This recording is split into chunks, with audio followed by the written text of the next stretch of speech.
Ideal mesmo para o mundo atual seria fazer o ensino médio junto com o curso técnico, certo? É no Senac que o aluno tem autonomia de verdade, formação cidadã, foco na diversidade, preparação para o Enem, material didático sem taxas e muito mais.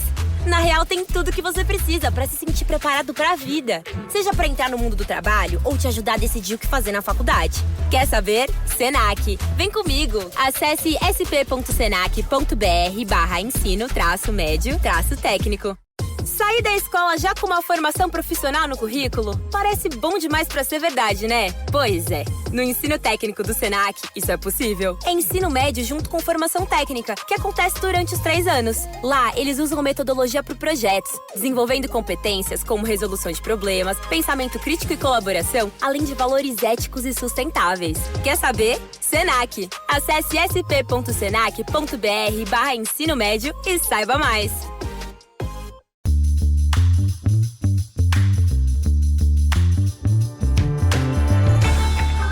Hey everyone, welcome to this edition of Keep Watch Pass on the It's Not That Bad podcast channel, a proud member of the Pantheon Podcast Network.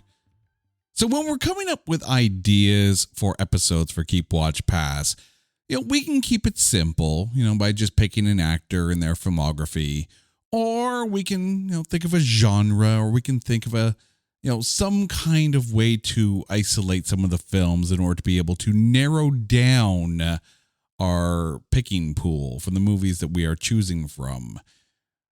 But this week we're getting a little musical. So we are picking films that had songs that were nominated for an Oscar. And here to join me for this episode is my Oscar-winning wife, my lovely wife, Carrie. Carrie, how are you doing?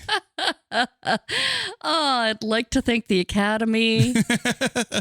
Well, at least I didn't, equate you to Oscar the Grouch, because that would have been bad.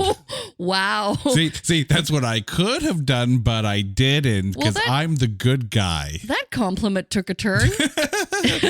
You were doing so well, and then you made it suck so bad. You took a turn off Sesame Street. Aww. Okay, so let me explain, because this idea was one that I kind of ran with. Occasionally, I have ideas. So when we're talking about the films that we're going to be talking about for our Keep, Watch, and Pass picks, the qualifier for the film is that it had a song in it that was nominated for an Oscar. Now, we're not picking the songs from the film. We're picking the movie. And our criteria is based on the movie as a whole. We could think the song sucks and still love the film. Vice versa, we could think the film sucks, but hey, it's got a banger of a song on it. So, that is basically the qualifier. And here's what we're going to do. We're going to pick 3 movies each. A keep, a watch, and a pass. The keep is one where the song was good, the movie was good, and we're all good. The watch is one where the song was clearly good, the movie, it's okay. And then the pass was, well, at least it had a song in it. Carrie, I'm going to start with you. For your keep pick for movies with songs nominated for an Oscar, what did you go with? Well, I am definitely keeping this movie close to my heart. I absolutely love it. It's a movie I grew up watching, and I can probably recite pockets of the movie verbatim. Along with the actor's script. So, Jay, everything I do for you. The quintessential, romantic theme song of 1992 and the Oscar-winning song off of Robin Hood, Prince of Thieves. I mean, I still don't understand how in the world Robin Hood, Prince of Thieves qualifies for this podcast. We must defend it. And defend it we shall one day. One day. Because, really, it was the movie of the summer, right? And it was Kevin Costner at peak Kevin Costner. Christian Slater at a good level of Christian Slater. there is no such thing as bad Morgan Freeman, and there is no such thing as freaking bad Alan Rickman, because Alan Rickman is freaking Alan Rickman. Right? Like, stellar cast, fantastic. Like, the actors played their parts so well. They must be defended. I mean, I is it because Kevin Costner is not British? Maybe that's it. I don't know. I don't think it mattered. No. It didn't matter. I mean, yeah, it really didn't matter. The story was the story. And they stayed true to the story with, telling it beautifully. Mm-hmm. I mean, the romance between Kevin Costner and, help me out, Mary Elizabeth Mastrantonio. Thank you. I can never say her last name, although she is absolutely lovely. Mm-hmm. Their relationship was just so perfect in this movie. Morgan Freeman as Azim, owing his life to Robin Hood, and he was indebted to dutifully be by his side and protect him and help him and again, be with him along his journey. I mean, the only knock I can say is that one could argue that making a Robin Hood film is kind of like shooting fish in a barrel. Of films that, at least of IP films, the story of Robin Hood has been told probably more times than one could even imagine. And the funny thing is, in 1991, it wasn't even the only Robin Hood film that year. Well, now I'm wondering, did Men in Tights qualify? As a matter of fact, Men in Tights does actually qualify. But I mean, here's the thing, okay? 1991, you get Robin Hood, Prince of Thieves. Okay, no worries, no problem, right? Also, in 1991, you had another Robin Hood film released theatrically in Europe, Australia, and Japan, starring Patrick Bergin and Uma Thurman. Ooh. Yeah, but it never got a North American theatrical release. It's not like 1991, Prince of Thieves had the Robin Hood story all to themselves. And it's not like, we had to wait that long from the last Robin Hood film, which was 1976. But even then, you also had other properties too, like the Zany Adventures of Robin Hood TV spoof. You had Maid Marian and Her Merry Men on British television. You had really, you could think of so many Robin Hood productions.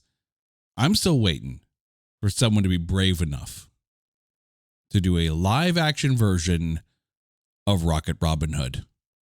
Tell me that wouldn't be awesome. Okay, yeah, that would be good. Complete with the theme song. It must have the theme song.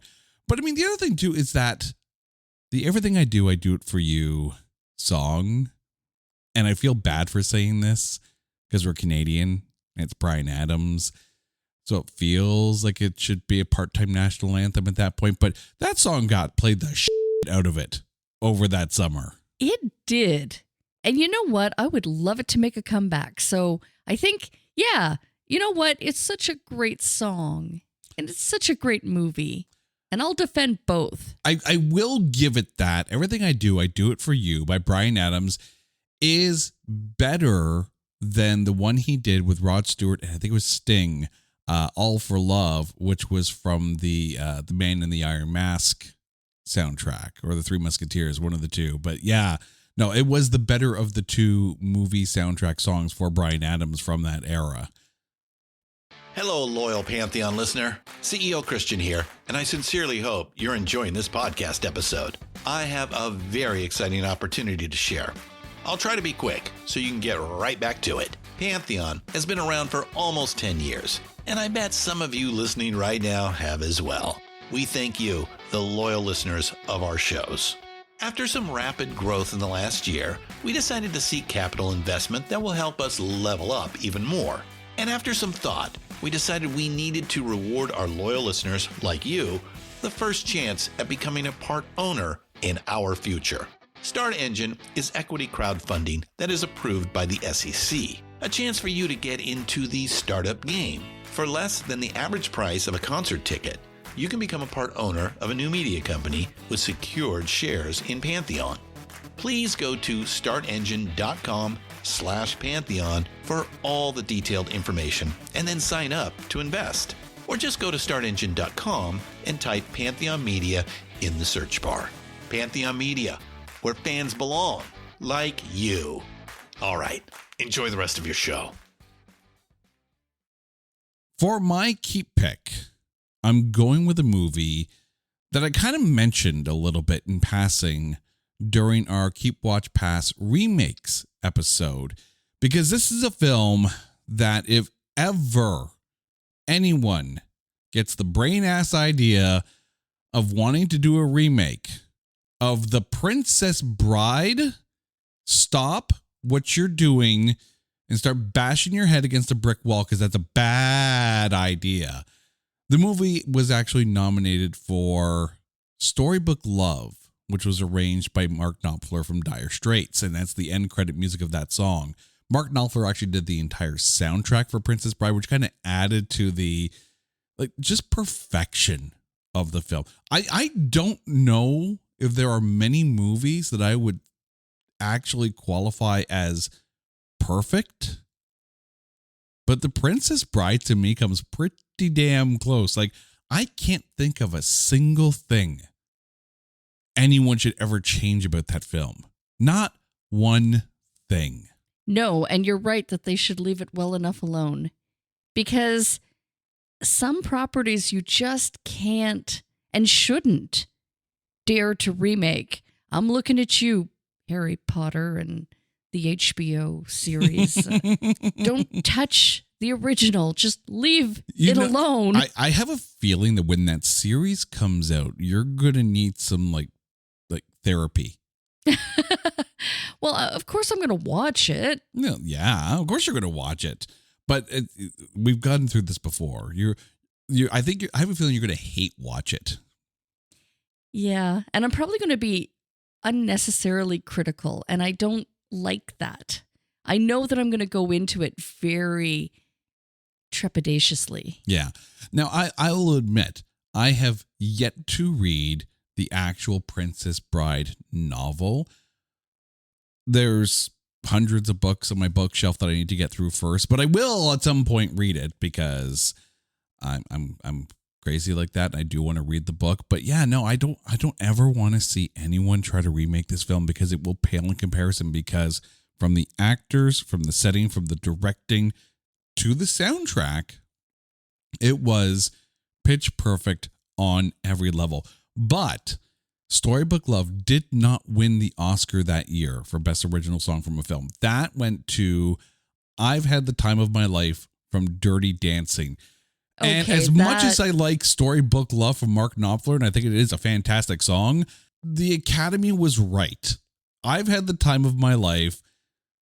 That wasn't just a song for the soundtrack. That was the song of the year. I was going to say that's a song based in institution around that movie. Like, yeah. It was, God, yeah. It was like you hear the first, beats drop to the song and already you're up and dancing. Like, you just can't not. It's so good. Yeah. Literally, if anyone ever says to you, you know what you have to finish with. Had the time. No, I'm not going to sing. I'm not going to sing. This is not an episode where we're going to sing. I'm going to save you, our lovely listeners, the pain and trauma from my singing. You are welcome. For my watch pick, I can't believe I get to pick this film, because I can't believe that it was nominated for an Oscar for Best Original Song, because it was nominated for Blame Canada. I'm talking South Park, Bigger, Longer, and Uncut. I can't believe I get to pick this film. This is priceless. Also, Academy, you're all chickens. How was Uncle not nominated? because that's the catchier song. But no, Blame Canada. How? Someone clearly got drunk when they were putting the nominations together. Put that South Park one in there. No one's going to get, yeah. And they did. Blame freaking Canada. Which, for the record, no. Blame Canada did not win the Oscar for Best Original Song that year. That went to You'll Be in My Heart from Tarzan, performed by Phil Collins. But as much as you want to sit there and say, how was Blame Canada not winning? Also nominated that year, Save Me from Magnolia by Amy Mann and When She Loved Me from Toy Story 2. Oh, that was such a great song. When She Loved Me lost to Phil Collins and You'll Be in My Heart, which, like, not my favorite Phil Collins song. I don't even think it's that great a song. And I'm not trying to diss Phil Collins, but really, I wouldn't have a problem with if When She Loved Me, sung by Sarah McLachlan, won the Oscar that year. Save Me by Amy Mann. I love that song. I love that soundtrack. Amy Mann did so good on that. Blame Canada. I mean, it's a musical number. The film is a musical. Also, South Park Bigger, Longer, Uncut is a musical, and it will have you in hysterics. There is some wrong parts in it, some very wrong, but it's a Matt Stone and Trey Parker film. So what do you expect? But South Park proved that you can take an animated film, turn it into a feature-length feature, and have it be good. Unlike, as we talked about this before, you're not a big fan of the Simpsons film. I am not. You're right. But I much enjoyed this movie. Yeah. Oh, no. South Park, Bigger, Longer, and Uncut. It's my watch, and I will have a good chuckle every time. For you, what's your watch pick? I am watching A Star Is Born with Lady Gaga. And Lady Gaga. I'm sorry. And it's the just other one guy. of those stupid little things in my head. Anytime I hear Lady Gaga in my mind, I'm like, Lady Gaga. But go on. I enjoyed the song Shallow, and I enjoyed the movie. It was remade how many different times? So it was a remake. It's a remake of a remake of it. I think there are at least 5 versions of A Star Is Born. But you know what? This recent one. This one was enjoyable. It was good. It was very, very good. Like Bradley Cooper, like full on acting chops. Lady Gaga, credit where credit is due. She absolutely killed it. And yeah, like you have a movie based on a singer. And I mean, we all know Lady Gaga for her dance music and all that, but holy crap, has she got a voice. Also, do not expect a happy ending with this one, because I don't think we got it in the other 4 versions either. But no, this one's stark, and you're right. Shallow was a fantastic song. Well, it also has Sam Elliott, who was amazing in it. Yeah, when you can understand what he's saying. Oh, come on. But no, he was the perfect kind of gruff road manager for the film. Again, another one that's absolutely well cast. And it did actually win for Best Original Song at the Academy Awards that year. So really, really well done. All right, back to you, your pass pick. I apologize in advance. I know that this song was meant to be iconic for the iconic figure of Barbie, and it's I'm Just Ken. And the whoa. The stage performance right now that there was a building angry wave of Kenergy being directed at you. I know, and you know what? I'll take it on, because I'm just an idiot in the basement with a microphone. I'm just Carrie saying, I'm just Ken. I don't enjoy. And that's enough. And I'm good at doing stuff. I don't enjoy this song. I don't enjoy. I I watched the movie Mhm.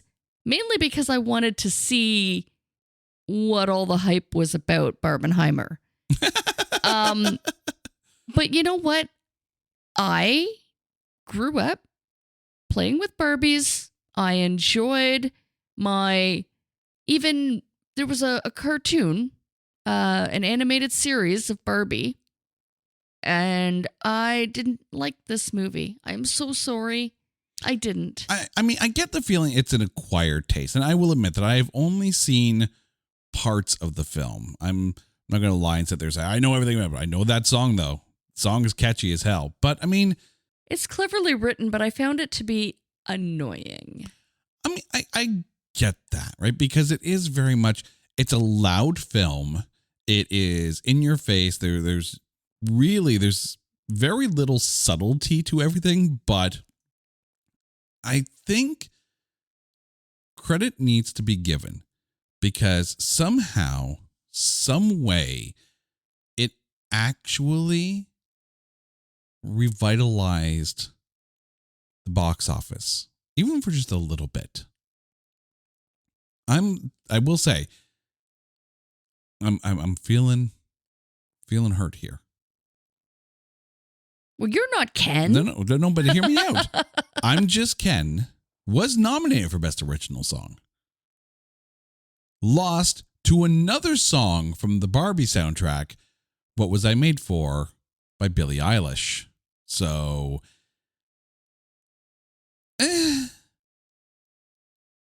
poor Ken. Just poor Ken. Go back to my Casa Mojo Dojo house and not cry. Not gonna cry. Not gonna cry. I'm Ken.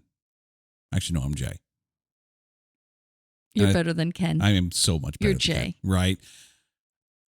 But my pass pick, I think you're actually going to agree with my pass pick for this. Because thanks to The Weeknd, we have to say the following sentence with a straight face. Oscar-nominated film, 50 Shades of Grey. I can't even. What was the song? The song was called Earned It. And I've not seen the movie, so I don't even want to see the movie. Like I'm in the dark when it comes to 50 Shades of Grey. Like, I don't know. Like I'm sorry, but if I want to watch a porno, I'm going to watch a porno. I don't need to see bad Madam Web level of acting in 50 Shades of Grey. Not going to have maybe it's because I have zero interest in the film or in the books. The only way you could get me to delve into the story of 50 Shades of Grey. And there's a video out there that kind of made fun of this very idea. Is if the audiobook was read by Gilbert Gottfried. And yes, there is a video out there of Gilbert Gottfried doing an audiobook reading of 50 Shades of Grey as a comedy sketch. And dear God, I wanted more of it because I would have howled with laughter through the whole thing. And I know that Gilbert Gottfried is no longer with us. But if you can find Bobcat Goldthwait to do that. Brilliant. I want Bobcat Goldthwait to do a dramatic reading of 50 Shades of Grey on stage. And that would be fantastic. Oh, please make that so. Right now, there's a fringe festival calling up Bobcat Goldthwait going, we have this really crazy idea. Are you in? And if he says yes, then just take my money. But yeah, also, the song lost to Writings on the Wall by Sam Smith from Spectre. So a Bond movie actually gets the Oscar for a song. So yeah, that makes sense. But yeah, no. Normally I have seen the films that are my pass, but I have literally passed on this, and I'll pass it again and again. I have zero desire to watch this film.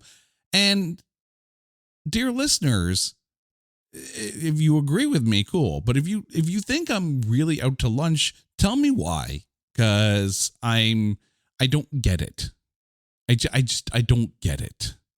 All right, Carrie, please remind our listeners what your Keep Watch and Pass picks are for movies with a song nominated at the Oscars. I am keeping Robin Hood, Prince of Thieves, for Everything I Do It For You.